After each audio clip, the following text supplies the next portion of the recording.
I'm going to be showing you how to add color variations on Etsy. So it's really easy, so let's get right into it. So the first, you need to know about the important concept of color options that are handled in Printful and not directly in Etsy. So Etsy just imports them as product variations. So what you need to do is create product in Printful. You need to log into Printful and go to product templates and create the product and choose your item.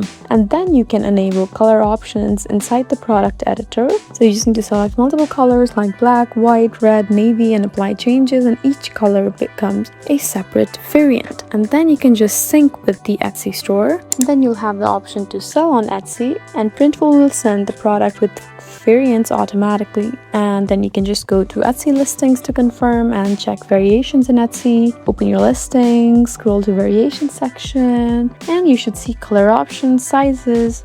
So it's important to know that you need to limit color choices. Best performing is 3 to 6 colors, and too many is confusing to buyers. You need to show every color in images, upload mockups for each color, and increase conversions. You also need to know about price strategy, same price for all colors usually, and premium colors can be slightly higher. And you always need to sync with Printful first. Don't manually edit variants too much in Etsy. Printful handles fulfillment updates. So that's how you add color variants on Printful in Etsy. I hope this video was helpful for you. Please leave us a like and drop us a comment down below, and we'll see you again in our next video. Thank you for watching.